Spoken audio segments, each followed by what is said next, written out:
Hello and welcome to the Monroe Method Clancast. I'm Jason Monroe. This is episode 100.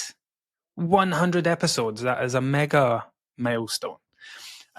Today, we are going to talk about control. So, something's been coming up quite a lot with my clients, and it's, when I'm recreating the Monroe Method right now. It's one of the reasons that these podcast episodes are a bit behind. So we moved from the Facebook group over to our Circle community app at the start of October 2023. It's now the start of November 2024 for me, although I'm going to backdate this episode to where it's supposed to be. And it's been an interesting year. So for the very first time, I've not worked in a Facebook group. It's not been a free platform. It's the Circle community that we live in now gives me a lot more creativity and room to build incredible things like the course. Before, the Monroe Method was just a series of Facebook posts laid out one after the other that people navigated through a menu. And it was a car crash, but it worked and it got people results. But what we can do now in terms of with the community, the Circle app's just crazy. So I converted what was the Monroe Method into a 14-day course. Then I set up the 15-day trial thing, and that's been running for about a year. Something that I've learned from that is that 15 days is too short a space of time. Also, 15 days for £15 is just far too cheap. There are a crazy number of people who just spend that £15 on an absolute whim. And then they come in and it's like, oh, wait a minute, I've actually got to do stuff now. And then they don't do it. So many people get to the end of the 15 days and they've done nothing. And it's very disappointing. So I'm revamping things just now. It's now going to be a 30-day trial. I am completely overhauling the Monroe Method course. I'm re-recording it as we speak. And I'm doing that based on a year of experience, a year of feedback, a year of insights. And that kind of leads me to what I'm about to talk about, where I'm using the initial week of the course now to address many of the common things that come up when we get to people's mini check-ins, as I call them, setting up their personal nutrition plans on day 7. Something that comes up all the time is control. Control, control, control. I need to have more control. I lack control. I lose control. So let's talk about that today, right? Because honestly, I say this on a daily basis to people. I do their mini check-ins. I repeat it over and over again. Again, this is the purpose of recreating the course. I'm taking what I've learned. What are all the things that I tend to repeat on day 7 when I'm recording someone's feedback and setting up their personal nutrition plan? Well, we always talk about this, and this. Cool. Let's turn those into lessons in the course so that I don't have to keep saying it. They can get a full-on structured lesson on it to help them understand, rather than me delivering a 10, 15-minute talk every day, 5 times a day. So control.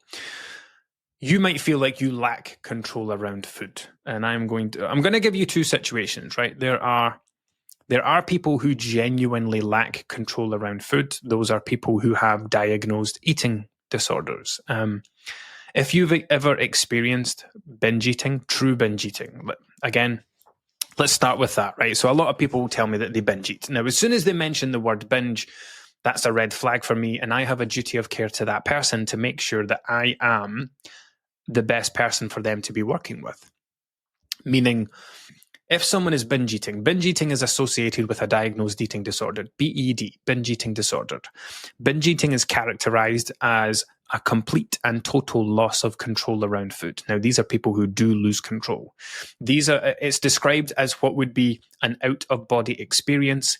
You would feel like you were watching yourself in the third person, looking over your shoulder, watching someone else control your body, watching someone else open drawers and cupboards and packets in the fridge and eating, and you are just a passenger in your own body, and you are completely and utterly powerless to stop yourself from eating. You're just a passenger, and it's just happening until it stops happening.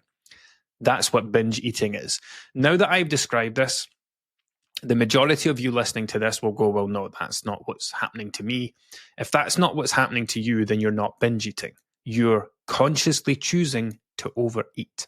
The reason binge eating is a term that just gets thrown around far too easily, like the word obsessed, for example. Everybody's obsessed with everything. These are words that get thrown around far too easily, and it's a term people use to try and explain their behavior. Ultimately, the reason that we come up with these terms is that we need to be able to give our minds an explanation. Our brain wants to know, why did you do that thing? And you don't have an answer for it, because in your mind, you know that that's not great. Eating that amount of food in a short space of time isn't ideal. Eating that number of calories isn't ideal. If you're someone who does binge eat, you probably have issues with your weight, which you're trying to manage. And you know that I'm trying to manage my weight or lose weight or be healthier, but here I am doing this thing. Why on earth? And it's because these two things don't fit together and we can't make sense of it, but we have to make sense of it. And this is where we come up with these terms. This is why we think we are out of control. This is why we think we've got binge eating issues. These are extremely disempowering positions to place yourself in, because the thing that I always say to my clients is that you're always in control, right?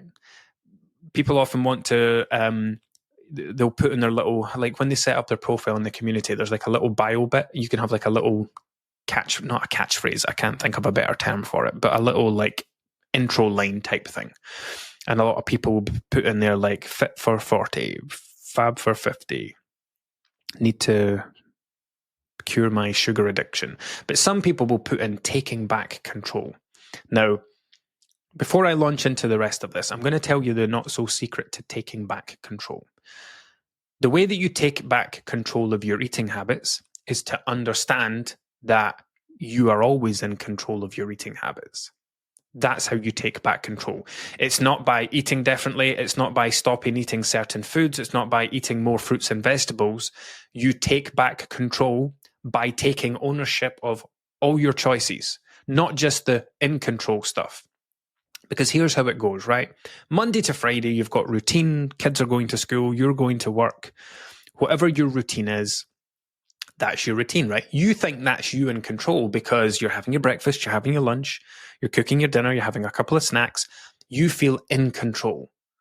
Then it gets to the weekend and you order a takeaway and your brain tells you, well, now you've ruined it. So you have to eat like this for the rest of the weekend.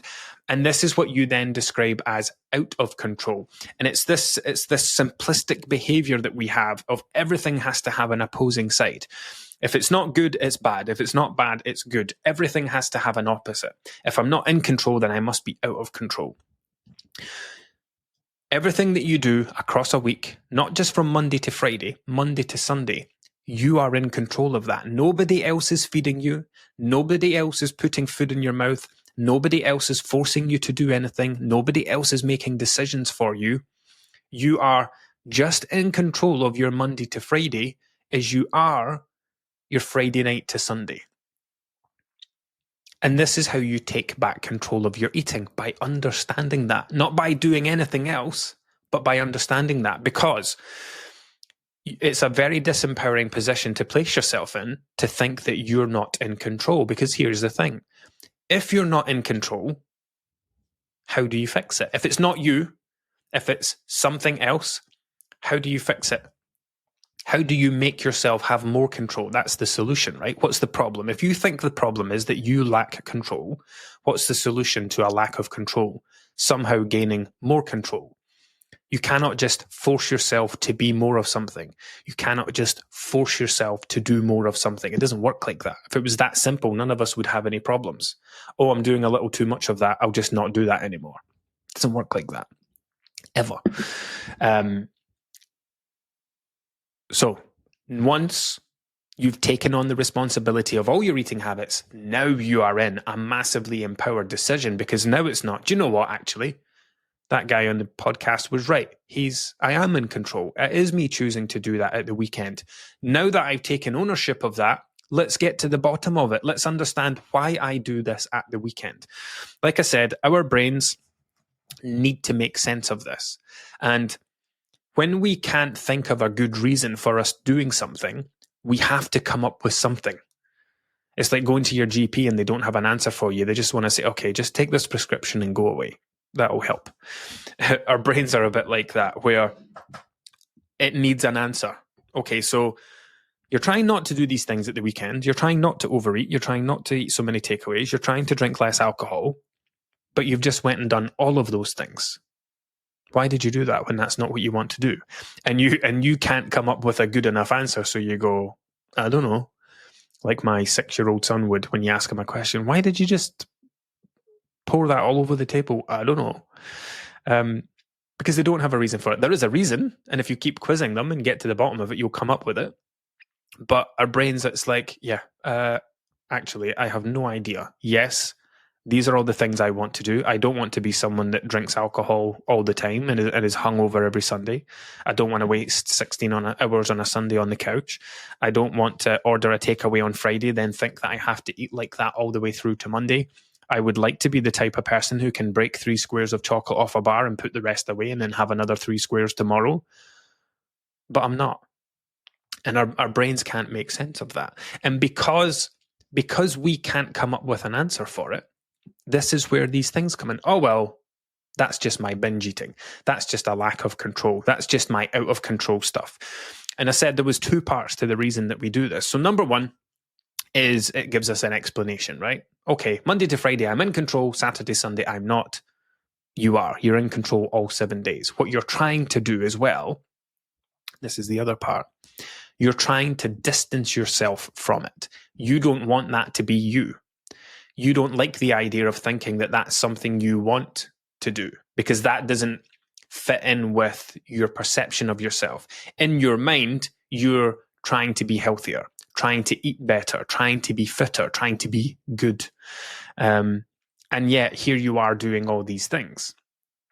We get very annoyed and frustrated with ourselves when we're like this. And this comes up a lot as well. People will be like, someone said it today, actually. No, yesterday. I'm something. I'm not a stupid person, but and they'll have they'll understand that they're educated, they've got a great job, they've got balance in their life elsewhere, and they'll be like, I'm not a stupid person, I can do this and I do that, and I've got a good job and blah blah blah, and I'm financially stable and I've got a good work-life balance, but I keep doing this thing at the weekend with my eating, and it fucking annoys them. It really annoys them, because they have so much control over the rest of their lives and so much balance. Everything's great. But here's this one annoying, niggly, nagging thing that they keep doing at the weekends. And we don't want to be a part of that. That's not me. That's a lack of control. That's not me doing that, because I don't want to do that. I want to be fitter. I want to be healthier. I want to eat better. I don't want to be that person. But it keeps happening. So it must not be me, because it's not me wanting to do it, and yet it keeps happening. And like I say, this then makes it very difficult to work on. It's very disempowering, because if you think it's not you, then who is it? Who do you go to fix your lack of control? Who's responsible for it? It's all on you. So the not so secret to taking back control of your diet, to taking back control of your eating habits, is to, first of all, stop thinking that you're ever out of control. Yes, some of you listening to this might have resonated with what I said about binge eating, and if so, I would encourage you to reach out to BEAT, BEAT, Eating Disorder Charity. You can find some information on there. Take a look at binge eating disorder. But for everyone else who isn't experiencing that level of binge eating, who isn't having that out-of-body experience, who isn't a passenger in their own bodies just watching everything happen, who isn't completely powerless to stop themselves, you need to understand that what you are doing is not binge eating. What you are doing is consciously choosing to overeat because you want to, because you're getting something from it, because it makes sense. Especially if you've got that mindset of, well, Friday night I had this, so diet's already ruined, so might as well start again on Monday, so I'm just going to make the most of it all weekend. That's you. That's not anything else. It's not a lack of control. That's a thought process that you've created. Many people, not just limited to you. Sorry, I nearly choked myself then. It's a thought process that you've created. It's not just limited to you. Hundreds, thousands, tens of thousands of people think. I used to think like this. I'm going to be good. I'm going to be good. I'm going to be good all week. Friday night, someone mentions a takeaway. Yes, let's get a Chinese. And it's not just a Chinese. It's, let's get the mixed starter and let's get chips and fried rice and that. And also let's get prawn crackers. And okay, then you sit there feeling bloated, overly full, absolutely stuffed, going, why did I just eat that? Why did I eat so much? Why have I done this again? And you go, fuck it, might as well just keep it going. So Saturday you go to McDonald's for breakfast, and then you go somewhere else for dinner at night, and then you go to Costa for cake at lunch, and you grab a bunch of snacks and eat them in front of the TV at night. And you keep this going all the way through to Monday. That's not a lack of control. That's very much controlled decisions. It's you making a series of decisions based on a belief that you hold on to. So to wrap up this relatively short-ish episode, if you want to take back control of your eating, all you have to do is stop thinking that you're ever out of control, because you're not. You are in control of everything. In fact, let's leave it with this. The whole control thing, there are varying levels of control. I call it the onion of control, right? So the onion of control, you have, the reason I say the onion of control is because there's many layers to control. So this is slightly different. Because a lot of people I work with will be like, oh, I had to travel away for work, so that I didn't have any control around my eating. Or I was on the road quite a lot, so I didn't have control, or I was staying with friends or family, or I was on holiday. So you think of control as an onion. So let's say you're at home. You're the one who is doing the meal plan. You're the one who's going to the supermarket. You're the one who's responsible for the food that's in your kitchen. You're the one responsible for the meals that you make, for the way that you cook those meals, for the ingredients, for the oils, for all of that stuff, the cooking methods. You're responsible for the size of portions that you put on your plate. You're responsible for putting not fruits on a plate, but vegetables on a plate.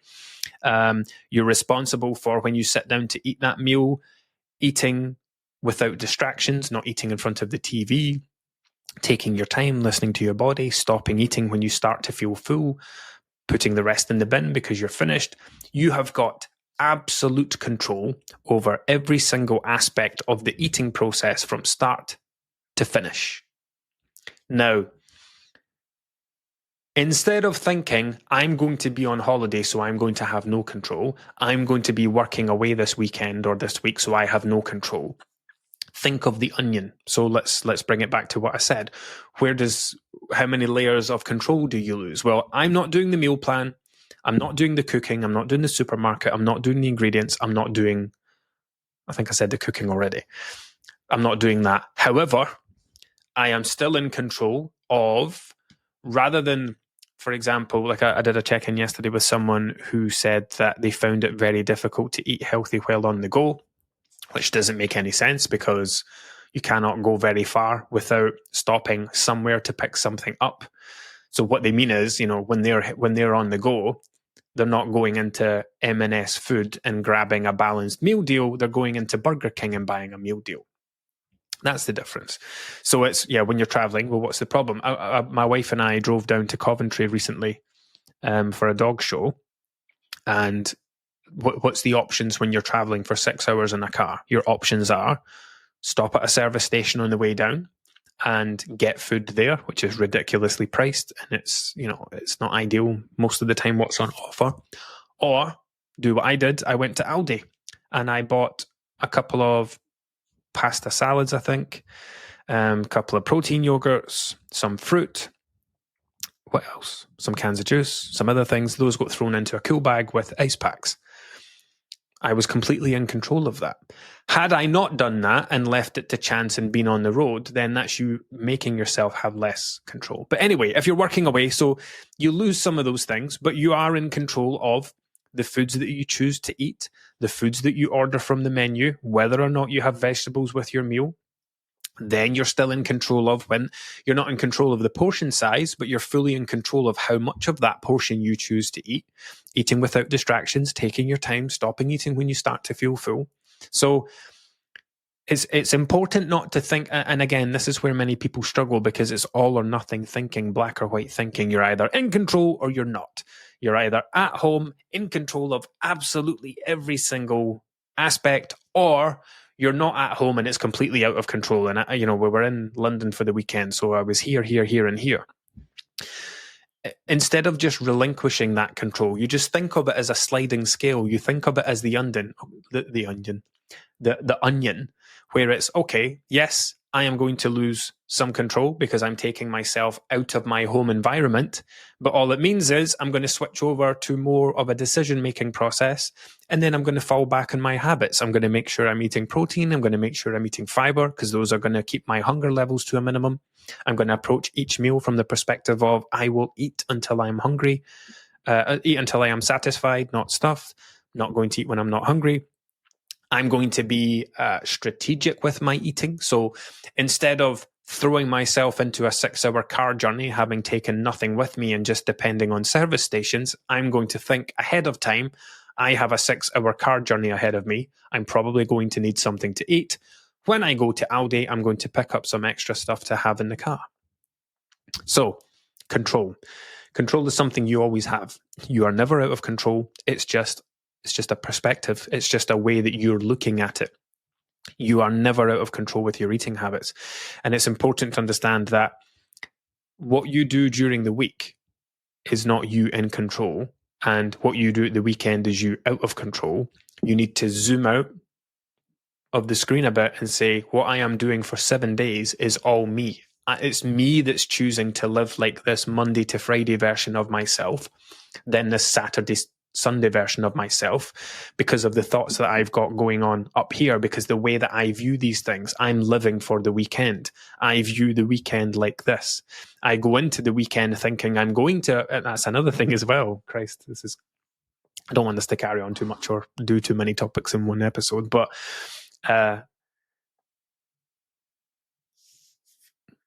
what's the best way to explain that? So going into the weekend with unrealistic expectations, I think, would be the way to explain it. So let's say your idea of in control Monday to Friday might be too restrictive, which is another angle to go down. So you're having your cereal for breakfast, you're having your fruit for your break, you're having your salad for your lunch, and then you're coming home and having your cooked meal, and then you're maybe not allowing yourself to have anything else after that. That might be your idea of in control, but it's not sustainable because it doesn't include all of your favorite things. You know, you love chocolate. Where does chocolate fit in here if you're not having it? And then you go into the weekend thinking that you're going to try and make Saturday, Sunday be the exact same as Monday to Friday. And you can't, because then you live in a world where all the favorite things that you enjoy, the takeaways, the chocolate, the crisps, etc., they now have no place. And your brain goes, well, how are we going to fit these in? When are you going to eat your favorite foods?